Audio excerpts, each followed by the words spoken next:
Olá, aqui a gente começa mais uma aula. Eu tinha falado para vocês que a gente ia ver as escolas, cada uma com profundidade e sistematicidade. Bem, agora começa isso. E esse vídeo, então, é sobre, especificamente, uma corrente do pensamento jurídico. Na verdade, vocês estão lendo aí, eu vou falar sobre as escolas de direito natural. E está no plural. Por quê? Porque eu vou falar sobre naturalismo clássico, que é o tema do vídeo de hoje, e depois eu vou falar sobre o justnaturalismo moderno. E eu vou repetir mais uma vez, eu não vou cansar de repetir até que isso realmente entre na cabeça de vocês, para vocês não esquecerem mais. Justnaturalismo clássico é uma coisa, justnaturalismo moderno é outra. São duas formas de ver o direito muito distintas entre si e muito distintas das outras escolas também. Há uma confusão grande disseminada de que o justnaturalismo é uma coisa só. E por que essa confusão? Por que se vocês abrirem um manual, ou se vocês falarem, inclusive com professores, eles vão achar que só existe um justnaturalismo? Porque o século XX foi dominado pelo positivismo jurídico. Boa parte do século XX, pelo menos, foi dominada pelo pensamento positivista. E o positivismo era um grande crítico do justnaturalismo enquanto um todo. Para o positivismo não fazia diferença se era justnaturalismo clássico, se era justnaturalismo moderno. Ele achava que no justnaturalismo havia alguns erros, tanto faz se fosse o clássico ou o moderno, que fazia com que essa visão do direito, a visão justnaturalista, não servisse para nada. Essa era a visão positivista. E qual era esse grande erro? Na verdade, era mais de um. O primeiro erro era não ter um método definido para o estudo do direito. Vocês vão ver lá adiante que o positivismo tem uma carga muito grande de cientificismo. O projeto positivista é um projeto de fazer uma ciência do direito. E para fazer ciência a gente precisa de método. Só que o justnaturalismo, nem o clássico, nem o moderno, carecia de método. E esse era um grande problema para o positivismo jurídico. O segundo problema é que, de certa maneira, mas por razões diferentes, tanto o justnaturalismo clássico quanto o justnaturalismo moderno não separam, da forma que o positivismo pretendia, as áreas do conhecimento. Não tem no projeto justnaturalista, nenhum dos projetos justnaturalistas, não tem uma definição tão rígida de área que a gente pode chamar de especialização do conhecimento. No justnaturalismo clássico, inclusive, o conhecimento está todo interligado, é tudo interdependente. E isso vai fazer com que os positivistas jurídicos digam que o justnaturalismo faz com que outras áreas, que não são a área da ciência jurídica, como diria o positivismo, interfiram no conhecimento jurídico. A principal delas é a moral. É uma acusação constante daqueles que são inimigos, por assim dizer, do justnaturalismo, é que o justnaturalismo confunde direito e moral. Num segundo momento, também vão acusar de que o justnaturalismo confunde política e direito. E isso é um problema muito grande para o positivismo. E para eles, todo projeto justnaturalista, não importa se é do justnaturalismo clássico ou do justnaturalismo moderno, padece desses problemas. Uma falta de método e um direito que não é puro, um direito que tem intervenções da política, da moral, das valorações e de várias outras áreas, da economia, da sociologia, a gente vai ver mais adiante. Então, o justnaturalismo não serviria como um projeto para uma ciência do direito, não serviria como um projeto para o direito, na visão do positivismo. Em razão disso, os positivistas começaram a dizer o justnaturalismo, como se fosse uma coisa só, porque os dois erros principais que os positivistas jurídicos alertavam estão presentes tanto numa quanto noutra escola. Então, para eles era a mesma coisa, era o mesmo erro. Ponto. É por isso que, na visão positivista, existe o justnaturalismo. Mas a gente vai ver aqui que a visão positivista não é a única visão sobre o direito e que existem muitas outras formas de distinguir correntes do pensamento jurídico. E que, se a gente for levar a uma versão mais refinada essa percepção das correntes do pensamento jurídico, a gente vai ter que separar o que é justnaturalismo clássico e o que é o justnaturalismo moderno, que estão distanciados por séculos e que têm um pensamento profundamente antagônico. Vocês vão ver que aquela aula sobre o individualismo, a última aula, ela vai estar de forma muito forte presente na distinção que a gente vai fazer entre essas duas correntes. Como eu disse anteriormente, as escolas, elas são classificações que elas têm os seus problemas. E um dos problemas que a gente pode ver em qualquer uma das classificações é que normalmente quando a gente chama uma corrente de pensamento, uma corrente de pensamento jurídico, aqui no nosso caso, a gente rotula junto com essa versão da nossa corrente de pensamento jurídico inúmeras escolas que eram diferentes, inúmeros autores que eram diferentes, inúmeros autores que não concordariam entre si. Vamos relembrar. O que faz com que a gente possa definir se um autor é de uma corrente ou de outra? A adesão a algumas premissas centrais. A adesão a alguns axiomas, alguns pontos de partida do pensamento. Mas o desenvolvimento desse pensamento em cada um desses autores vai ser bem distinto. E ainda mais, cada um desses autores, em conjunto com outros autores, vão formar algumas subcorrentes. Aqui eu estou mostrando algumas correntes do pensamento que a gente pode chamar de justnaturalismo clássico. Então, o justnaturalismo clássico engloba versões bem distintas e separadas, às vezes, por muitos séculos.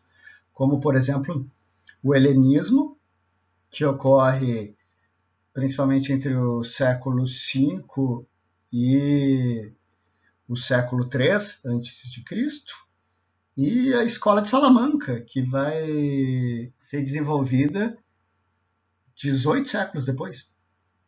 Então, a escola de Salamanca está muito mais próxima da gente. A escolástica, como Tomás de Aquino, está muito mais próximo da gente do que está de Aristóteles. Em seguida, vocês vão ouvir a expressão aristotélico-tomista, o que é um sério problema, porque Aristóteles ele tinha uma visão da filosofia de alguém do século IV a.C. Agora, Tomás de Aquino está escrevendo 1500 anos depois. Tomás de Aquino vai falar no século XIII do tempo comum. E, obviamente, ele tem preocupações diferentes, enfoques diferentes, premissas diferentes. Mas, de certa maneira, todas essas correntes que aqui eu elenquei para vocês, o helenismo, o estoicismo, que vai ficar muito forte nos grandes pensadores romanos, como Marco Aurélio e Sêneca, a patrística, que tem os pais fundadores do cristianismo como seus grandes pensadores, a Tertuliano e Agostinho de Hipona são os dois grandes destaques. Depois, no mundo árabe, quando o pensamento aristotélico e o pensamento platônico são levados ao mundo árabe, a Casa do Saber tem tradução de praticamente todos os grandes clássicos do mundo grego, e ali vai se desenvolver um aristotelismo e um platonismo muito forte. A Avicena e a Averroes são os dois árabes que são responsáveis por levar o pensamento de Aristóteles para o mundo europeu ocidental. E aí vai ter uma recepção de Aristóteles com a escolástica. A escolástica recebe de Agostinho, da patrística, uma leitura de Platão e recebe do mundo árabe uma leitura de Aristóteles. Platão ele nunca foi esquecido, por assim dizer, porque, ao contrário das obras de Aristóteles, a academia de Platão ela foi preservada até o século VI do tempo comum. Ou seja, ela foi preservada por 1000 anos após a morte de Platão.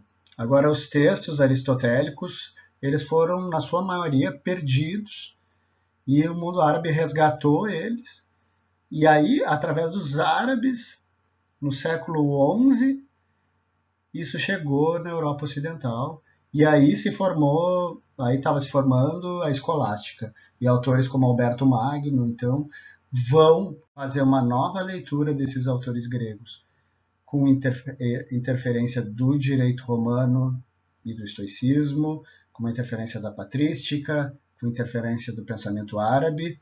A gente tem tudo isso confluindo agora nessas universidades que vão surgindo desde o século XI na Europa, o estudo de várias áreas do pensamento. Para nós, o que interessa é o estudo da filosofia, do direito, influenciado por todos aqueles autores, mas agora de uma nova forma elaborada. A gente tem incríveis autores nessa época da escolástica. Tomás de Aquino, talvez um dos maiores autores de todos os tempos, mas tem outros que são brilhantes também, Duns Scoto, Guilherme de Ockham, e depois, normalmente também vista como uma parte da escolástica, mas a escolástica bem posterior. Aí tem autores da escola de Salamanca que vão gerar os princípios do direito internacional, por exemplo, Francisco de Vitória, Domingos de Soto, Francisco Soares. Esses autores, eles têm perspectivas de mundo, eles têm problemas diante deles, eles têm uma base teórica completamente diferente uns dos outros. E eles estão separados por séculos e séculos e mais séculos. Isso faz com que eles tenham pensamentos bem diferentes entre si. Mas ao mesmo tempo que eles têm todas essas diferenças, eles têm uma convergência muito grande. No quê? Em algumas concepções centrais do direito que vão poder fazer com que nós classifiquemos todos eles em justnaturalistas clássicos. Uma ideia central da Grécia à Europa medieva é a ideia de cosmos. Não tem como compreender o que esses caras estão falando se a gente não compreender o que está por trás dessa ideia de cosmos, ou depois em Roma, a ideia de ordo, que é a mesma coisa. E o que é esse cosmos, por assim dizer? Desde os pré-socráticos, na verdade, antes do helenismo, existia uma grande concepção de que o universo é guiado por uma grande ordem. Existia o caos e do caos se formou o universo. E essa transformação, essa formação ou essa criação, a maior parte desses povos tinham uma concepção de tempo não linear, que nem a nossa, mas não importa. Essa formação do universo transforma caos em ordem. E essa ordem é o que sustenta o universo como um todo. Essa ordem, ela está o tempo inteiro presente em tudo. Existe uma grande ordenação para todas as coisas, para todas as pessoas, todos os astros, todos os animais, tudo está interligado. E está interligado de uma forma ordenada. Existe como se fosse grandes leis regendo o universo e regendo a vida de cada pessoa. Isso, não confundam, não está necessariamente ligado a uma ideia teológica. Tanto que, para autores como Aristóteles, as concepções de Deus são muito secundárias. Na verdade, para Aristóteles, por exemplo, Deus é o primeiro motor imóvel. Deus não é uma pessoa, Deus não tem nem interação com os humanos. Deus, para ele, é uma concepção filosófica. Logicamente, se existe movimento, algo começou o movimento, esse é o ponto de Aristóteles, e se ele começou o movimento, ele, por si só, não estava em movimento, porque senão não seria início. Uma coisa move outra, move outra, move outra, move outra, mas algo tem que ter começado esse movimento. Em algum determinado instante o movimento começou, e isso é o primeiro motor imóvel. Para Aristóteles, Deus é isso. Não precisa de Deus para a ideia de que existe um todo ordenado. Se vocês pegarem os escritos de protagonistas da Revolução Científica, como Kepler, por exemplo, ele também acredita que existe um cosmos e ele também ainda está influenciado por essa ideia. E a física inicia com essa ideia de que existem grandes leis ordenando tudo, ao que nada escapa. Isso é essencial para a gente entender o pensamento da época. Que tudo está interligado. E essa interligação, ela é um ponto-chave para compreender o conhecimento. Não existe conhecimento se a gente não compreender esse grande cosmos, essa grande ordem que vai reger a vida de cada um, de cada espécie e de cada planeta e de tudo que existe no universo. Tudo que existe, tudo que existiu e tudo que existirá está englobado dentro de uma grande relação ordenada. Em razão dessa ideia de cosmos, que a gente vai poder tecer as primeiras observações de filosofia prática. Quando Sócrates cria a filosofia prática, como diz Platão, Sócrates foi responsável de levar a filosofia dos céus para a Terra, enquanto os pré-socráticos estavam discutindo muito as questões de astronomia, a questão dos átomos, a questão do movimento, Sócrates começa a se perguntar, mas de que forma isso tudo, de que forma esse cosmos influencia o comportamento humano? De que forma isso rege as nossas vidas? E ele é o primeiro a se questionar, filosoficamente, e olhar para dentro de si e começar a levantar questões sobre qual é a melhor maneira de agir, o que nos faz agir de uma maneira ou nos faz agir de outra, de que forma nós tomamos as nossas decisões, de que forma a gente valora para saber se uma decisão está certa ou está errada. O que faz com que da decisão a gente passe para a ação? Por que às vezes a gente decide e não age? Por que às vezes a gente age? De que forma é organizada a ação conjunta das pessoas naquele fenômeno que a gente pode chamar de política? Qual seria a melhor forma de organizar isso? Essas questões, elas são todas derivadas de uma busca do conhecimento daquele cosmos. A ideia, se existe ordem, essa ordem tem que nos reger, porque nós estamos dentro da ordem e não fora da ordem. E eu, de certa forma, só vou conhecer a verdade, só vou conhecer o exterior quando eu voltar para mim mesmo e eu puder conhecer a mim mesmo. Essas duas frases que vocês estão vendo, elas estavam escritas no pórtico do templo dedicado ao deus Apolo, em Delfos. O templo de Delfos, que vocês veem as ruínas aí, tinha duas frases no seu pórtico. Conhece-te a ti mesmo. Vocês devem se conhecer. Vocês devem conhecer que vocês são humanos. E humanos têm um tempo limitado na Terra. Humanos têm uma ação limitada. Humanos não são deuses. E humanos não são incorruptíveis que nem os astros. Humanos, eles estão em constante corrupção, ou uma decomposição, diante do tempo. E eles vivem uma parcela muito pequena do tempo aqui. Em razão disso, não cabe ao humano realizar algo em excesso. O maior excesso que alguém pode fazer e que está permitido ao humano é o conhecimento. É a busca da verdade. É a filosofia, que inicia num processo de autoquestionamento. Conhece-te a ti mesmo. E vai ao conhecimento dos outros e da ação humana. Isso aqui é essencial para a gente entender o que vem por aí. Todo aquele que, não conhecendo a si mesmo, acabava excedendo nas ações e se comportava como alguém que não é um ser limitado, que não é um humano, que buscava estar para além dessa ordem, que buscava viver como um deus ou um semideus, porque só deuses ou semideuses podem desrespeitar a ordem, porque estão acima dela. Toda vez que um humano fazia isso, ele cometia um ato de híbris. A híbris, na verdade, é uma força que leva o sujeito a desrespeitar o seu papel no mundo. Todo mundo tem um papel no mundo, esse papel é regido pela ordem, a ordem nos traz inúmeras regras de comportamento.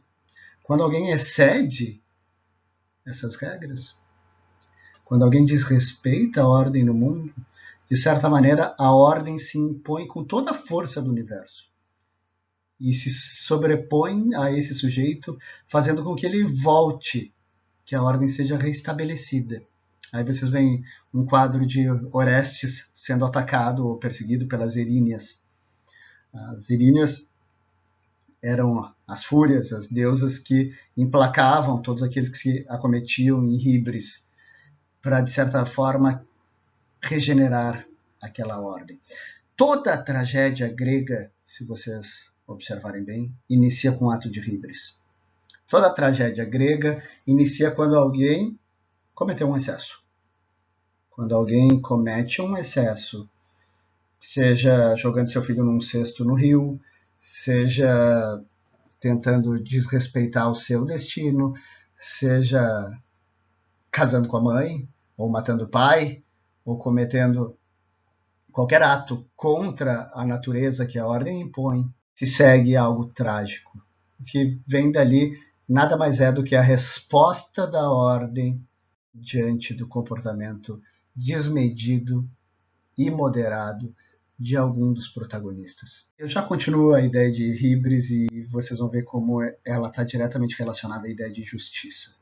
De qualquer forma, eu quero mostrar para vocês que, de certa maneira, a crítica do positivismo de que não havia uma metodologia e uma separação de áreas de conhecimento é completamente verdadeira. E qualquer um dos justnaturalistas clássicos diriam, sim. Por quê? Porque o conhecimento está todo interligado. A filosofia, que é a busca do conhecimento como um todo, a filosofia delimita a busca do conhecimento. A filosofia é essa busca do conhecimento ou a busca da verdade, conceito metafísico central para o mundo clássico. A filosofia está preocupada com todo o conhecimento, e todo conhecimento, como faz parte do cosmos, e na verdade o conhecimento normalmente é só uma pequena parte, está revelando uma pequena parte desse todo que é o cosmos, cada área do conhecimento nada mais faz do que revelar um fragmento desse todo. E elas todas então estão interligadas, porque elas todas estão estudando a mesma coisa. A matemática ela está diretamente relacionada à metafísica, o estudo do ser, o estudo da essência das coisas, que está diretamente relacionado com a lógica, que nada mais é do que a forma de exercer a filosofia, a forma de se colocar ao conhecimento. E de cada uma dessas a gente vai derivando outras.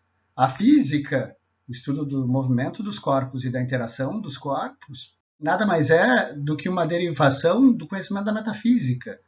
É como se a essência das coisas determinasse a existência das coisas. Então eu tenho que estudar metafísica para entender a física.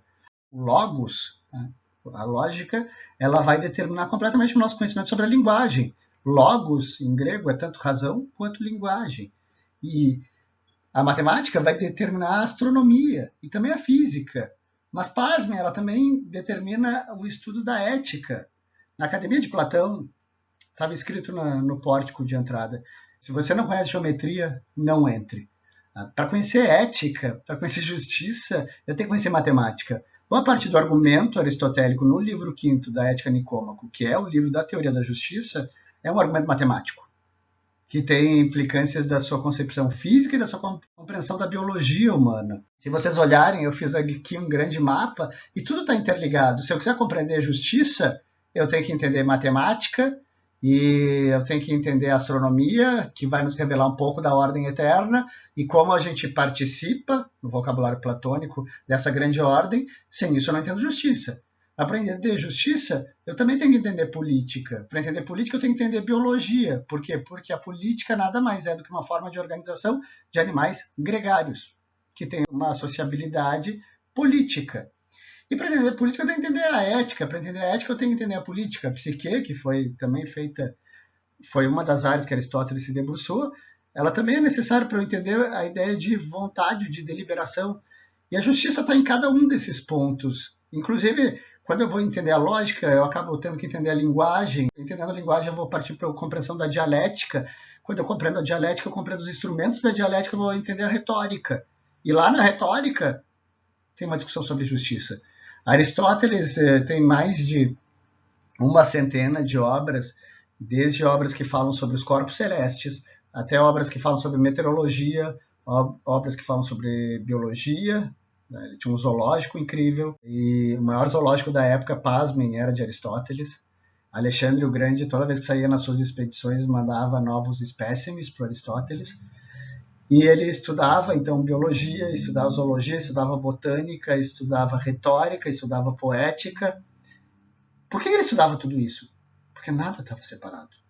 Se eu quiser entender o direito, então, eu tenho que entender tudo isso e essa grande relação que o direito tem com todas essas outras áreas. É um positivista que pretende um projeto metodológico para que cada área esteja bem determinada e não interfira no estudo de outras áreas, ele entra em colapso ao ver esse grande mapa de conhecimento montado pelos gregos e seguido pelos romanos e depois na escolástica e na escolástica tardia. A ideia de que o conhecimento é uma coisa só e que ele se apresenta de inúmeras formas, mas todas elas são relacionadas. A especialização, em demasia, ela é contrária a um projeto filosófico. Não existe área do conhecimento que o filósofo não deva tentar se aprofundar, porque senão isso vai limitar o conhecimento. A verdade é uma coisa só e ela vai acabar influenciando várias áreas de formas diferentes, mas todas elas, de novo, estão interligadas. O que faz com que, necessariamente, para eu estudar direito, eu tenha que compreender a moral. Para entender a moral, eu tenho que entender a política. Para entender a política, eu tenho que entender a economia. Para entender a economia, eu tenho que entender a retórica. Para entender a retórica, eu tenho que entender a dialética. Para entender a dialética, eu tenho que entender a poética. Eu tenho que entender a lógica. Para entender a lógica, eu tenho que entender a matemática. Para entender isso, eu tenho que conhecer a metafísica. É complexo? É, mas é incrível, é lindo. Vocês pensarem esses caras, eles eram humanistas, eles estudavam tudo, o conhecimento não tinha um limite, nenhuma especialização. Se a gente estudar a biologia humana, isso Aristóteles desenvolve, e boa parte do que se segue é uma derivação do pensamento aristotélico. Quando Aristóteles estuda o movimento dos animais e as partes dos animais, isso são duas obras importantes do Aristóteles, partes dos animais, movimentos dos animais, parte da zoologia, então, é no qual ele vai definir de forma bastante sucinta e famosa que o humano é um animal político, um animal social interdependente, o que seria mais apropriado ao que ele pretende dizer na linguagem de hoje. E o que ele quer dizer com isso?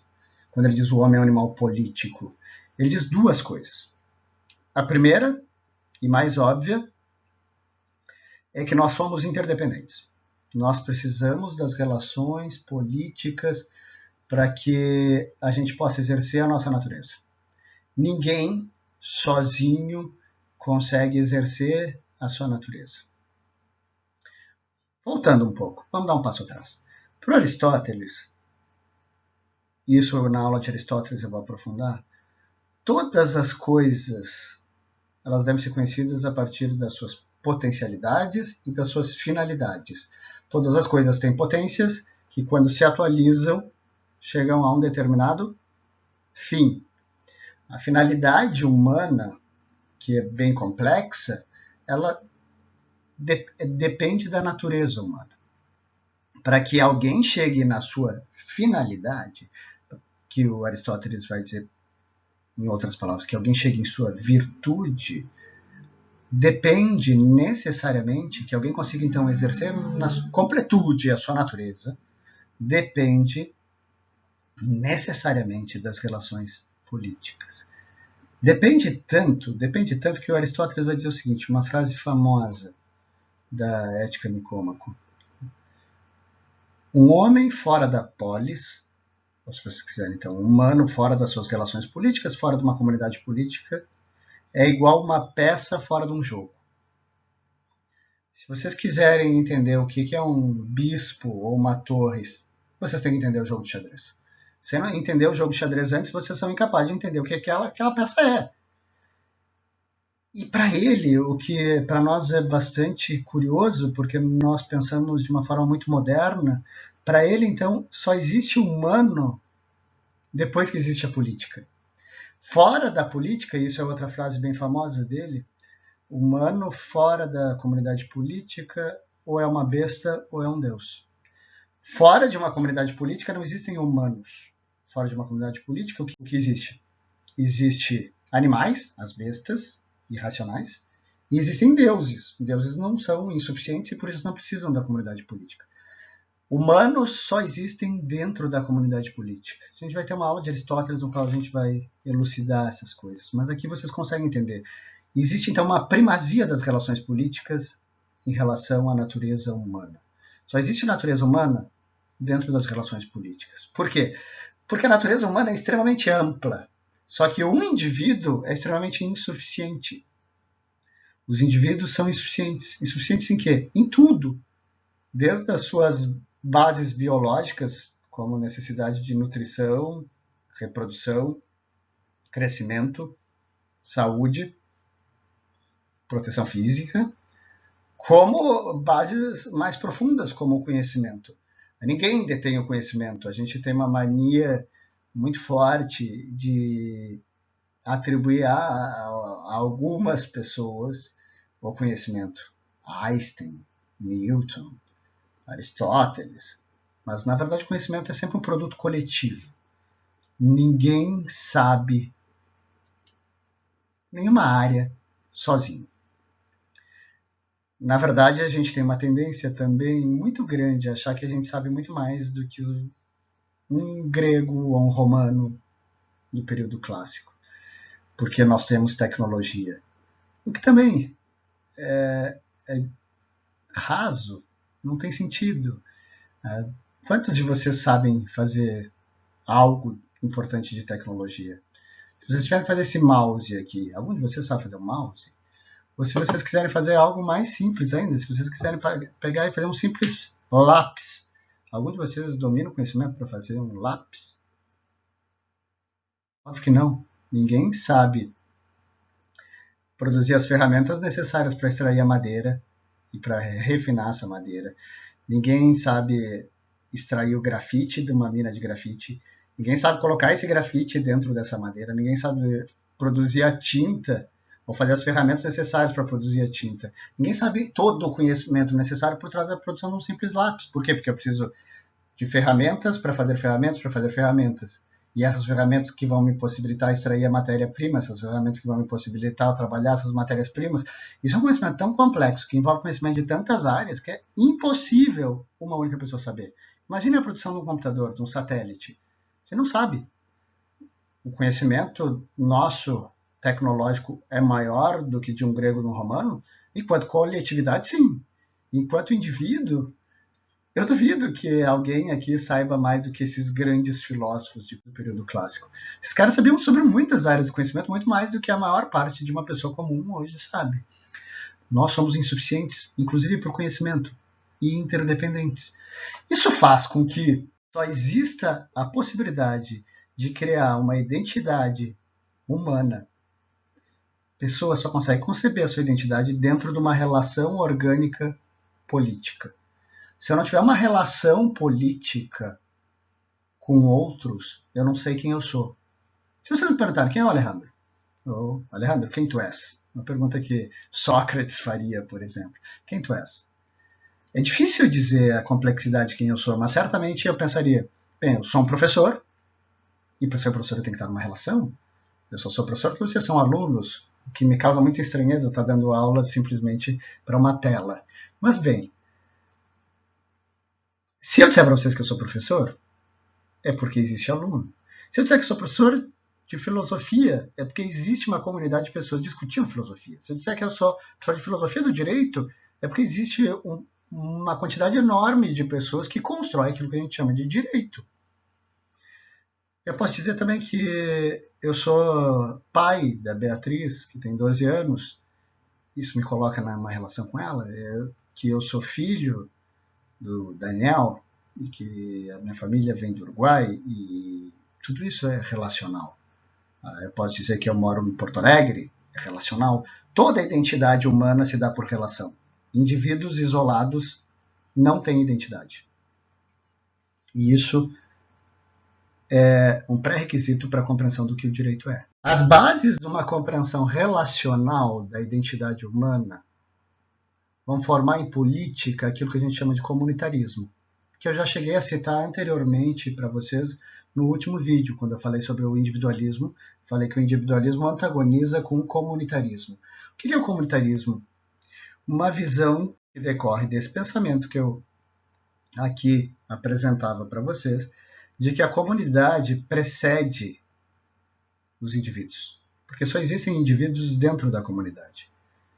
Fora da comunidade, por mais que nós tenhamos, por isso que aquela aula de individualismo era tão importante, por mais que nós tenhamos uma ideia de que nós somos indivíduos, que nós somos especiais, e a gente procura, sei lá, vou dar um nome para o meu filho que ninguém tenha dado, porque ele é único, ele é especial, eu quero fazer aquilo que ninguém fez antes, eu quero poder deixar meu nome na história, eu quero ser diferente, e aí eu vou pintar o cabelo de roxo, mas várias outras pessoas também pintaram o cabelo de roxo, mas eu vou ouvir uma banda que está numa nova formação, que é da Finlândia, que ninguém escuta, Eu sempre quero, eu vou escrever uma obra de arte, eu vou fazer algo diferente e eu vou me destacar do todo.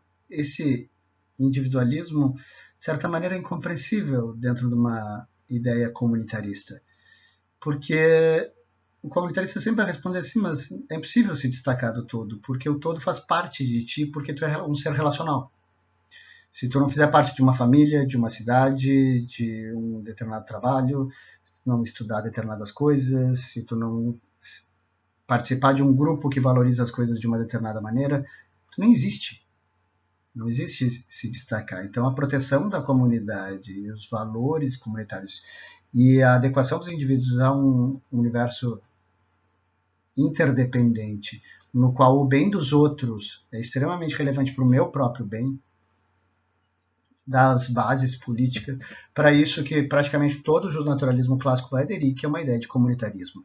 Uma ideia central, então, se vocês quiserem resumir o comunitarismo, é: dado que eu sou um ser insuficiente, por ser um animal gregário, por ter uma natureza política, eu preciso dos outros, inclusive para formar a minha identidade. Dado que eu preciso dos outros, a minha relação com os outros é intrínseca à minha identidade. Isso faz com que o bem de cada um dos outros faça parte do meu bem. É impossível ser feliz sozinho. Essa é a base central da ideia comunitarista na política. O individualismo pressupõe que eu possa ser feliz sozinho, que eu possa buscar, a partir da minha ação, dos meus méritos, sucesso, e com isso buscar felicidade, enquanto o comunitarismo diz: não, isso é impossível. É impossível que o indivíduo consiga ser feliz quando ninguém na volta dele o é. Então a política também serve para que eu consiga fazer com que os outros indivíduos também atinjam o seu fim, a sua virtude, que os outros indivíduos tenham condições de felicidade, para que eu também tenha condições de felicidade. E aqui, compreendendo isso, essa determinação política do comunitarismo, que está diretamente relacionado com tudo aquilo que a gente viu antes, eu vou poder falar então sobre a filosofia prática. A filosofia prática é aquela filosofia que não está preocupada só com o universo, mas está preocupada com o comportamento humano, com a ação humana, ou com a praxis. Uma ação humana, uma ação social dotada de sentido na filosofia do justnaturalismo clássico, ela pode ser chamada também de praxis. A praxis, que é a filosofia que vai atuar sobre o comportamento humano, que é a filosofia na política, da ética, do direito, da economia, de todas as áreas que envolvem a ação humana. O centro do que interliga todas essas compreensões da ação humana é o que a gente pode chamar de ética das virtudes. E a ética das virtudes é uma das grandes correntes éticas que eu falei lá atrás para vocês. Eu disse para vocês que a gente ia ver pelo menos a influência de 4 correntes éticas no direito: a ética das virtudes, a ética do dever, o utilitarismo e o relativismo. A ética das virtudes domina praticamente toda a compreensão do justnaturalismo clássico. O que são as virtudes? Eu falava para vocês lá atrás que a compreensão de Aristóteles, e isso eu vou desenvolver melhor lá na frente, é que todos os objetos, todas as coisas, todo o ser, ele tem, de forma intrínseca, uma finalidade. O que é a finalidade? A finalidade é conseguir transformar aquelas potências naturais do sujeito, aquilo que ele já tem dentro dele, em algo que se concretize, ou nos termos, na linguagem aristotélica, que se atualize. Por exemplo, uma semente tem dentro de si, em potência, a árvore ou a planta. Uma bolota de carvalho tem em potência dentro de si um carvalho. Ela, de certa forma, já é um carvalho. Qual é que é a felicidade ou a virtude para essa bolota de carvalho? Se tornar um frondoso, um grande carvalho que viva séculos e séculos. O melhor carvalho possível que aquela bolota possibilite. Isso está presente em todos os animais, em todos os seres. Tudo é compreendido no período clássico a partir da sua finalidade. Diferentemente da modernidade, que vai compreender as coisas a partir da descrição da sua estrutura ou da sua matéria. Aqui as coisas são compreendidas a partir da sua finalidade. Aí vem a pergunta, mas os seres humanos também têm uma finalidade? Sim, óbvio. E como é que eu sei? Para isso eu tenho que estudar biologia. Lembram? Está tudo relacionado? Bem, para conhecer a natureza humana como um todo, eu tenho que entender a biologia humana.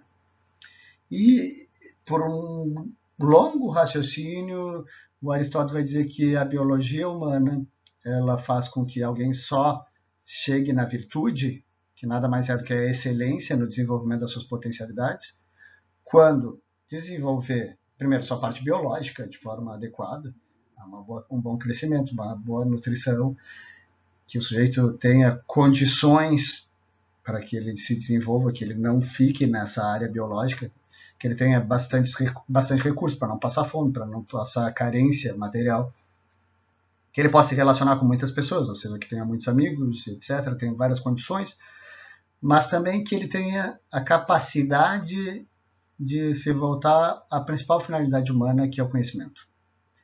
E aí esse sujeito que atinge essa virtude, na verdade esse conjunto de virtudes, nas quais a gente pode encontrar, então, uma virtude do conhecimento, que é a sabedoria, uma virtude na compreensão do comportamento, que é a prudência, a coragem, a generosidade, a justiça e várias outras formas de virtude, que nada mais são do que um bom desenvolvimento da natureza humana, eu preciso de algumas condições. A principal condição é a política. Então, o estudo da ética é, acima de tudo, o estudo de quais são as grandes virtudes do ser humano, como desenvolver, como agir conforme elas e como manter elas. E como o tempo inteiro mediar a relação com os outros e uma relação política a partir dessas virtudes. O sujeito, para viver bem, uma vida boa, como chamaria Aristóteles, tem que ser alguém que desenvolveu as virtudes, tem que ser alguém generoso, tem que ser alguém magnânimo, tem que ser alguém que se preocupe com os outros, tem que ser alguém que se preocupe com si mesmo, que se preocupe com a sua família, que seja corajoso e se preocupe com a comunidade, que desenvolva os seus talentos políticos e se preocupe com a política dentro da comunidade e que, sobretudo, se dedique muito ao conhecimento e consiga atingir o conhecimento e ajudar a desenvolver o conhecimento humano. Para que tudo isso seja realizado, dado que somos insuficientes, eu preciso da política. E aí eu preciso entender como é uma boa organização política.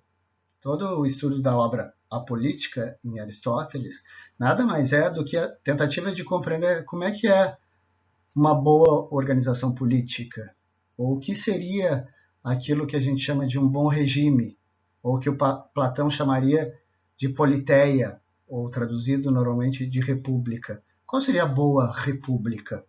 Como a gente ordenaria bem o poder e as relações dentro de uma comunidade para ter uma boa comunidade na qual a gente tenha bons indivíduos. O grande problema de uma comunidade política ruim ou mal ordenada é que se a gente tem uma organização política desordenada, eu posso ser um bom cidadão, mas eu não posso ser uma boa pessoa. Então a ética e a política, elas são interdependentes. Na verdade, inclusive, para todos esses autores clássicos, eu não consigo entender uma sem entender a outra. Elas são duas faces da mesma moeda. Eu só consigo entender a ética se eu entender a política, porque o meu comportamento é um comportamento direcionado aos outros, e eu só consigo entender a política se eu entender a ética, porque a organização política ela serve, sobretudo, para o bom desenvolvimento dos indivíduos, para que os indivíduos possam desenvolver as suas virtudes.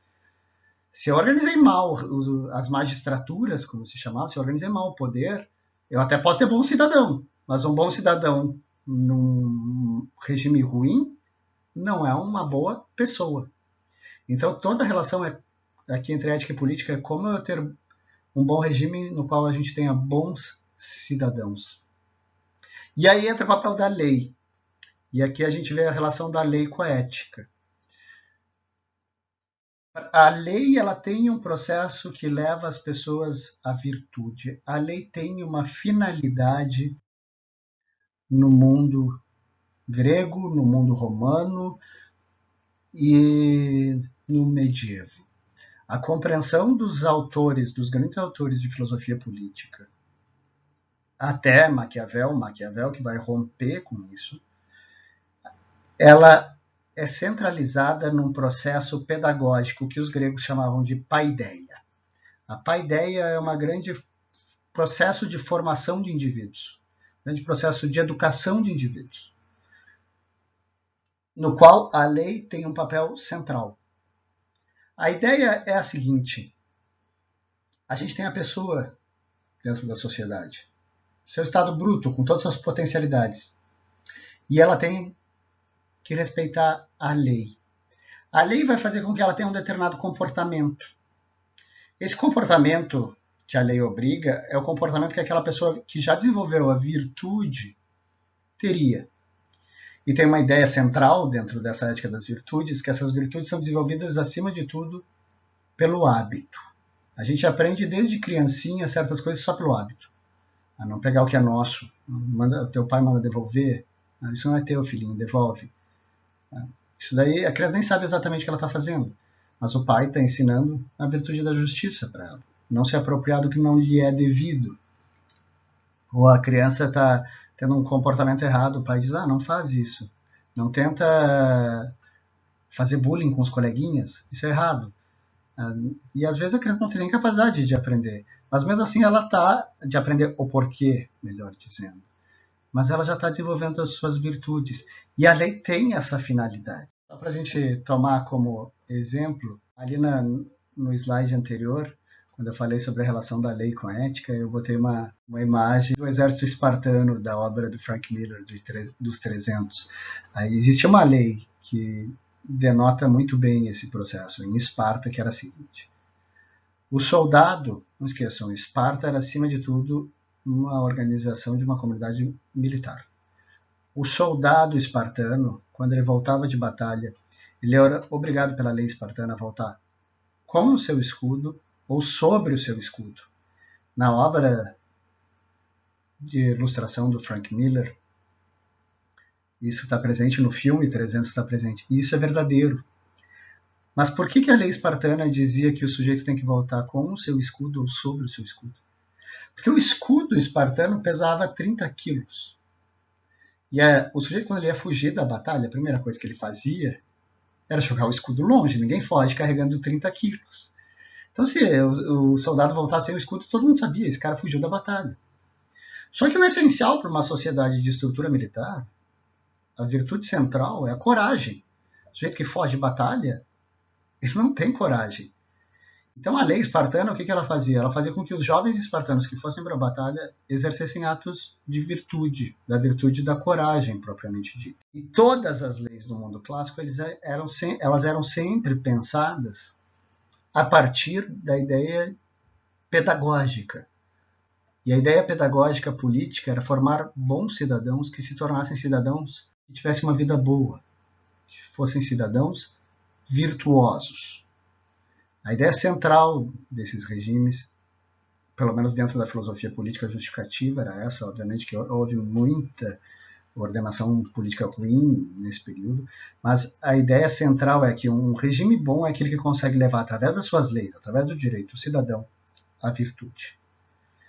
Isso faz com que a lei se legitime pelo seu próprio conteúdo. E vejam o que acontece na modernidade lá adiante. Na modernidade, quando a gente chega a um processo de relativismo, quando Hobbes diz o que é bom ou mal, cada um define por si mesmo. O que é bom para ti pode não ser bom para mim. Hobbes é um dos primeiros grandes autores, Maquiavel, mas depois Hobbes aderia ao relativismo, ou ao multiculturalismo, quem sabe, ou um subjetivismo, não sei, a gente pode discutir isso depois. Mas quando tudo isso chega na ética, e a gente não pode mais dizer, quando o processo político ele não é mais o processo da formação de um bom regime, passa a ser o processo de manutenção de poder, a lei ela é imposta ao sujeito pelo processo de poder. E como cada valoração ética ela foi para o mundo dos indivíduos, se deslocou da política, o Estado não diz mais o que é o certo, o que é errado do ponto de vista moral. E aí a gente só tem a pessoa se subjugando à lei. A gente não tem mais esse último quadro, que é a virtude. E o que acontece aí? O que acontece aí é que a lei normalmente é compreendida, pelo menos para o cidadão comum, como um processo de despotismo. A lei, no fundo, sempre é despótica. A lei é um processo autoritário. É alguém me obrigando a fazer algo porque ele tem poder e eu não. E isso transforma tudo.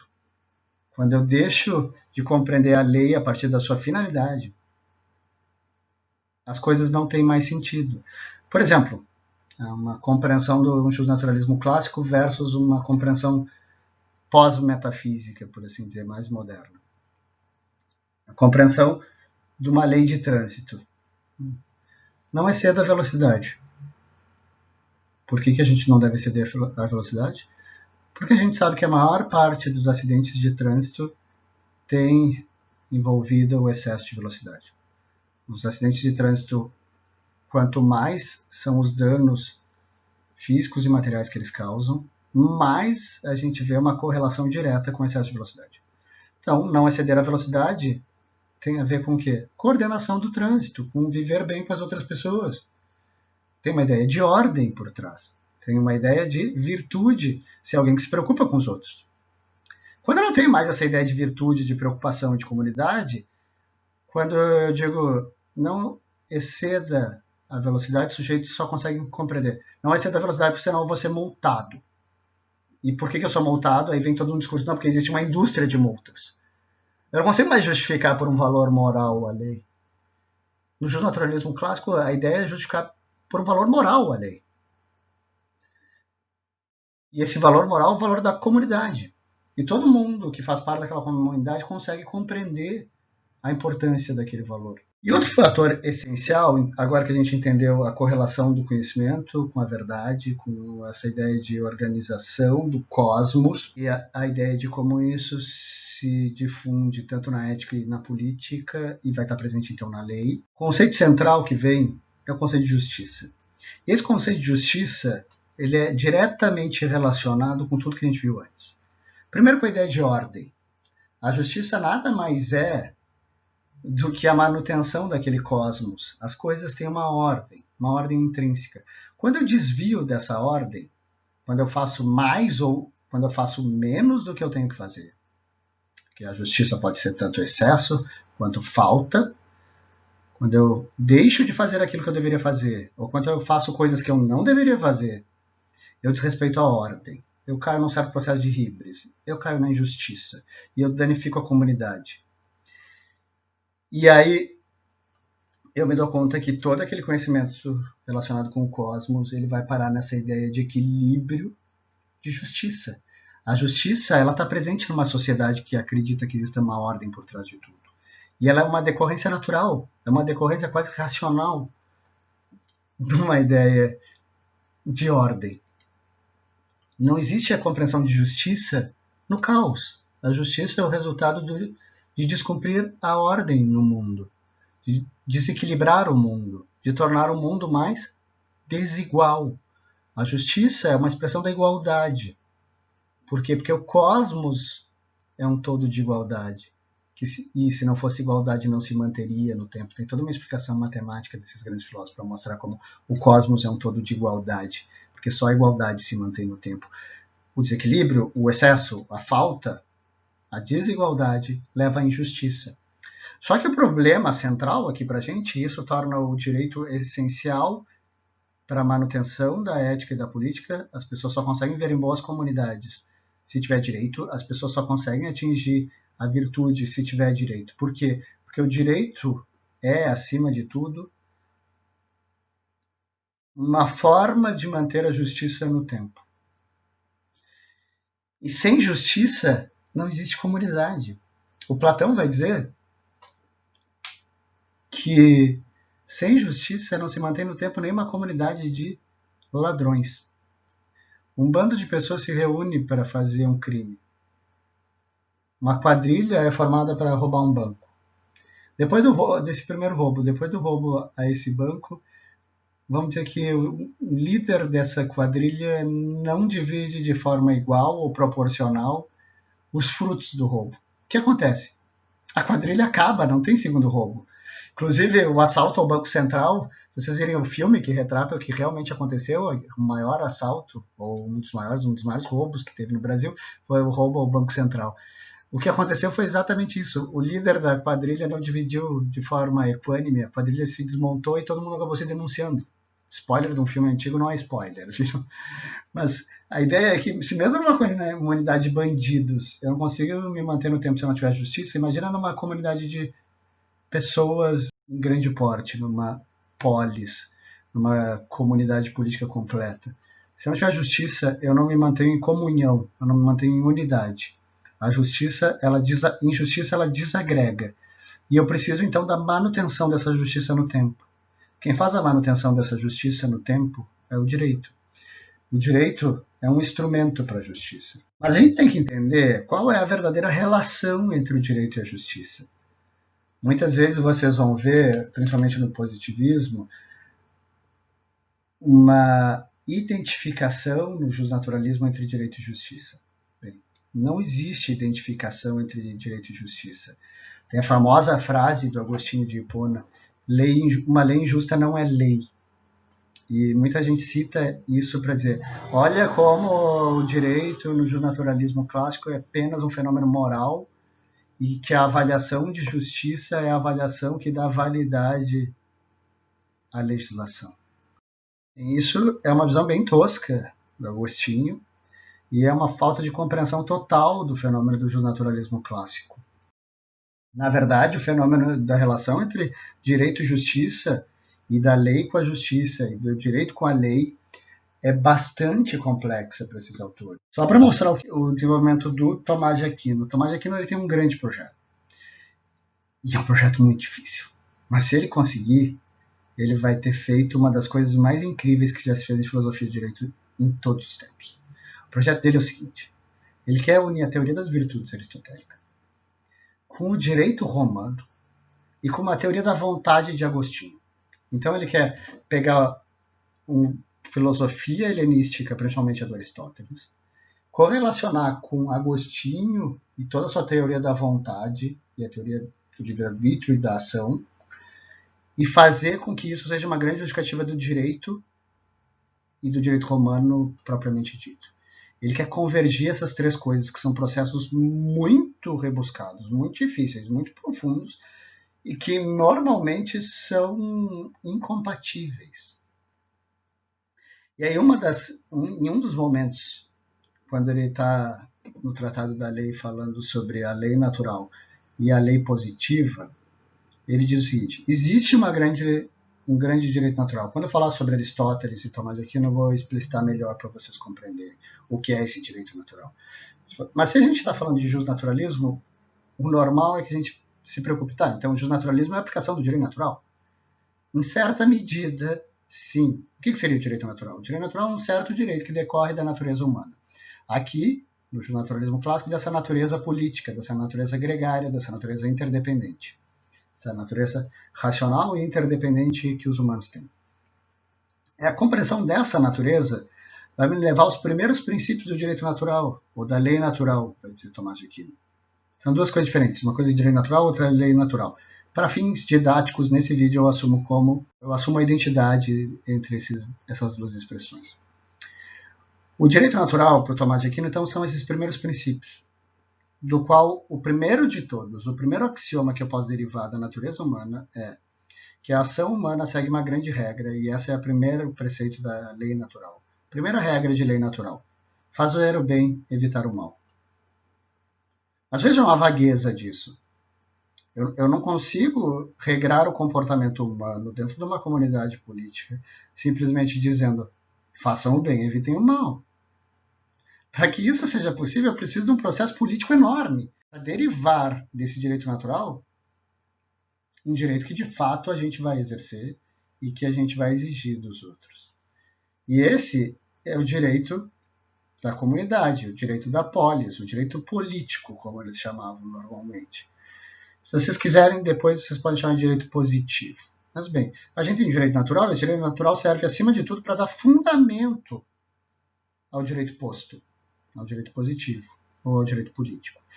Mas a política, ela vai ter uma preocupação de derivar esse direito natural e transformar esse direito natural em preceitos que sejam concretos. E eu posso fazer isso de duas formas. Então, existem duas formas de derivar um direito político, ou um direito positivo, se vocês quiserem, da lei natural ou do direito natural. Eu posso derivar me utilizando da razão. Tem coisas que eu racionalmente vejo, e isso vai estar em qualquer lugar, em qualquer época, como o Aristóteles percebe, Cícero percebe. O que Aristóteles diz? Existe lei particular. O que é uma lei particular? É o que vale em determinada polis. Mas existe uma lei comum. O que é uma lei comum? Aquilo que a gente vê em todas as polis. A gente vê em todas as comunidades políticas, por exemplo, a proibição ao homicídio. Mas por quê? Porque racionalmente, se eu entendi a natureza humana, eu sei que a convivência humana ela depende dessa interdição.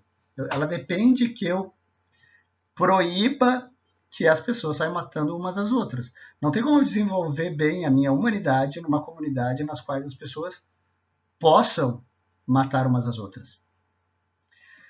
Mas isso eu consigo concluir. Qualquer pessoa racional entende que da natureza humana eu posso concluir isso. Mas essa conclusão é dentro da política. A gente vai ter uma determinada organização política que, se for bem constituída, vai conseguir concluir. E aí isso vai ser transformado em direito. Como o projeto dele é ligar esse projeto do Aristóteles, no qual existe o direito natural e direito convencional, com o direito romano, principalmente o direito de Cícero, Cícero dizia, existe o direito natural, o direito das gentes e o direito civil. Que ele diz, o direito natural é o fundamento de tudo.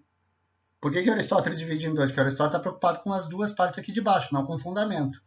Mas o Cícero está dividindo em três, mas eles estão falando a mesma coisa. Essa lei comum do Aristóteles é aquilo que o Cícero vai chamar de direito das gentes. Os romanos vão chamar de direito das gentes, diz o Tomás de Aquino. Ou, em latim, ius gentium. O ius gentium nada mais é do que aquele direito que racionalmente todos os povos percebem. E todos eles adotam. Eu concluo do direito natural. Mas tem certas coisas que para o direito natural é indiferente. É importante, por exemplo, que se proíba o homicídio, mas qual a pena para quem vá cometer o crime de homicídio? Isso a gente vai determinar politicamente, pela vontade, porque pode ser inúmeros tipos de pena. Ou, por exemplo, o direito natural pode me levar a um processo racional de compreensão de que eu preciso ter ordem no trânsito. Mas como eu vou ordenar o trânsito? Tem que dirigir pela direita, pela esquerda? Isso depende da vontade, da vontade da comunidade política, no exercício da política. Então, boa parte da lei vai derivar no direito civil, ou no ius civile, direito do cidadão. O direito do cidadão nada mais é do que aquele direito derivado do direito natural, que passa pelo processo de vontade do legislador. Mas todo o direito, no fim das contas, tem um pouco de conclusão e um pouco de vontade. Essa é a relação do direito natural. E aí o Tomás de Aquino vai se perguntar, tá, então lei injusta não é lei? Ele vai dizer, depende. Depende do quê? Se eu descumprir essa lei, eu vou causar uma injustiça maior? Porque às vezes uma pequena injustiça é melhor tolerar para que as pessoas mantenham o respeito à lei. Ele vai dizer que tem alguns casos de injustiça extrema que vai acarretar na desigualdade entre os cidadãos, que vai acarretar no desrespeito religioso, que vai desrespeitar algumas liberdades racionais básicas. Ele já está elaborando algo que vai ser muito citado posteriormente, por exemplo, por Locke. Quando Locke vai falar sobre liberdade religiosa, o cara que ele mais cita é Tomás de Aquino. Mas, bem, tem certas injustiças que são intoleráveis. Se a injustiça for destruir a comunidade, eu vou matar uma parte da comunidade. Eu não posso tolerar esse tipo de injustiça, porque as bases daquilo que a gente compreende como ética, política e direito vão ser totalmente corrompidas. A justiça, obviamente, é um elemento a ser levado em consideração quando eu aplico a lei. Mas não significa dizer que eu aplico simplesmente pela minha percepção de justiça. O que é justiça tem que passar por um processo de deliberação, e essa deliberação tem que ser política, por isso que eu tenho que ter um bom regime, está tudo interligado. Não sou eu sozinho que vou determinar o que é justiça. Porque o positivismo, quando ele fala mal do juízo natural, ele parece que é isso que ele está dizendo. Ele está dizendo, cada um vai dizer o que acha que é justiça e vai aplicar isso. Não, tem todo um processo legislativo, mas esse processo legislativo tem que ser sempre questionado. Questionado ao crivo do quê? Da desigualdade. Quando eu tiver desigualdades extremas dentro de uma sociedade, eu tenho um problema. E eu não vou conseguir manter o propósito do direito, que é, acima de tudo, ter um bom regime político e pessoas que possam desenvolver suas virtudes. Por isso que a justiça é importante dentro do direito. Então, aqui eu falei sobre alguns pressupostos centrais desse justnaturalismo clássico. Todo justnaturalismo clássico, de certa forma, vai aderir mais ou menos, mas vai sempre aderir a uma ética das virtudes. Vai compreender a lei sempre como um processo pedagógico de formação dessas virtudes.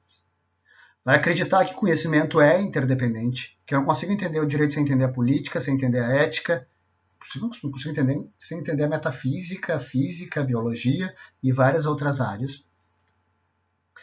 Uma boa compreensão disso, que é a ideia de ordem sendo levada ao conhecimento, nos leva a um grau maior de derivação dessa ordem, desse cosmos, que nada mais é do que a igualdade, que a gente normalmente chama de justiça. Esse conceito, então, se torna um conceito chave dentro do direito. Todos eles acreditam que existe uma natureza social desse homem regido por essa grande ordem, e essa grande ordem vai causar interdependência, e a interdependência vai levar a uma concepção política comunitária. Esses seriam os eixos centrais para dizer que alguém é um justnaturalista clássico, acreditar nessas premissas.